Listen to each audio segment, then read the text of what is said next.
Folks, quick video. I haven't done a video in a long time. So those of you that do watch, sorry about that. I've just been super busy. I'll get into that on the video. But I wanted to open up with some economics along with China, Russia, and then go into the Middle East and what I'm thinking in some other areas. This video isn't going to be very long. With disclaimer, it's not financial advice, economics advice, or advice of any kind. Please seek out proper professional advice that is right for you. This video is for entertainment purposes only. Okay, so right now, economically or investment-wise, I'm only playing nat gas as it drops down to 2 where it is right now. Wait for it to surge back to 250 or 3. If there's a problem in the Middle East, that will happen probably. And that's a good way for me to make 50% without a lot of effort, because I like nat gas when it's down around 2. So even with all the problems with Russia, we see that there really isn't a problem, right? Okay, the only other things I own are Intel and Palantir, and that's it. Again, not economics advice. I'm just not an investor right now because of some of the things I see in China, Russia, and other places. And I'll get into that as we go into the video. The other thing I would like to suggest, again, only a suggestion, not advice. If you're looking for a portable power supply, the Marxon G1500 is on sale for $600 right now. That is crazy for that product. It is excellent. I absolutely love that product. The Bluetti AC180, I think I picked up one of those during Black Friday, down around the $600 range, and it's back there again. So I think that is another excellent buy. It's a great little machine. However, you need a filter if you're running any kind of audio, because it is dirty. It does have dirty electricity coming out of it. Why they put a junk, or they didn't just put a filter on there, I don't know, but that's the way it is. Cost savings, whatever. But a filter wouldn't cost them much. So let's get into China. My perception on China is it's going from bad to worse. Millions of people are losing their jobs. And then they've got millions, literally millions, of condominiums, apartments, housing type things that haven't even been built yet that people were paying for. All the while, people are losing their jobs by the millions over there. Manufacturing's being spread throughout the world. It's also coming back to the West, both Europe, US, and other places, okay? So China is going through a definite change. It's also having some energy issues. Get into that on a separate video. I need to do some more study. But my forecast for China is not good, okay? Too many nations in the Southeast region now do not like China. They're more bullying and all kinds of things. And now other nations, smaller nations around China, are starting to turn on them as well. And they're getting the economic stimulus from the West, so that furthers their desire to have more bad sentiment towards China, okay? And then let's get into Russia. Oh, China's in deflation too, by the way. So again, another reason to be purchasing things like portable power supplies where the batteries are made in China, those LiPo4 batteries, okay? So there you go. Now, Russia.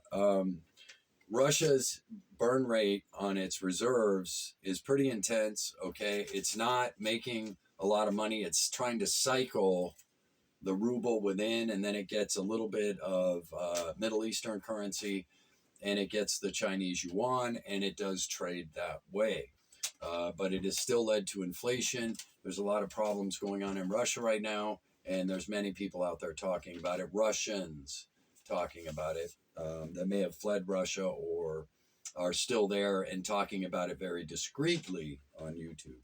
Okay, now as for the Middle East, what are my thoughts and opinions on there? The Middle East instability right now is the reason why I'm going to keep positions in natural gas. When it hits 2, okay, that's market $2, okay, then I will play it between the 2 and 3 range. I will buy at 2 and I will sell between 250 and 3.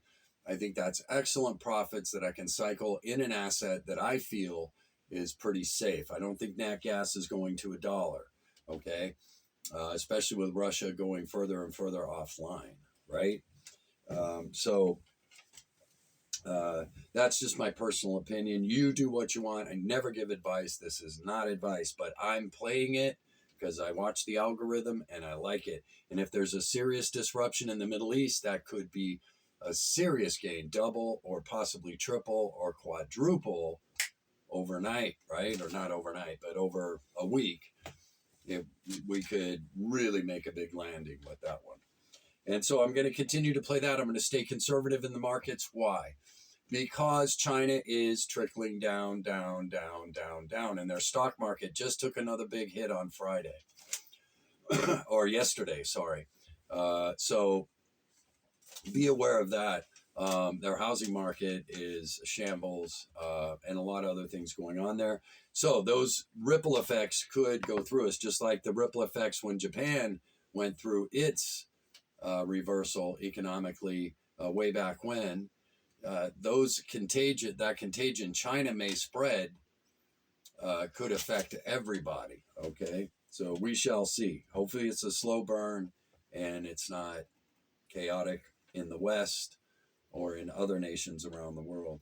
So those are the things I wanted to share. That's what I've been doing. I bought a Toyota Sienna. So I'm going to do a van build because I want to drive and camp and see great things around the country, and taking my portable power supplies and some solar panels and, cooking equipment, portable fridge, you know what I mean? All that stuff, and just enjoy myself touring America, which I haven't been able to do. I've been cross country, but it was usually trying to get to and from somewhere rather than actually enjoying the ride. So that's what I would like to do. A little Memphis, little New Orleans, and all of that. Just enjoy some good music, good food, all of that stuff, And there's a lot of little places in America that I'd really like to visit. So I hope you're all doing well. I hope life's treating you good. Yeah, I'm really just in hold mode still. I am not really doing anything. I don't know what you folks are doing. Write in and tell me what your thoughts and opinions and all of that are on the world. There are times, I'm reading the Bible and I see, wow, are we heading for that moment, right? Or there's other times I'm like, what the hell? I'm going to build my van and take off, right? So, you folks do what you want, and write in and let me know what you're thinking and feeling and how the world's going. But I'm not too concerned because I'm more into living right now, less into worrying. I'm still a prepper, obviously. And, I'm grateful I have solar because the electric bills in my state are ridiculous.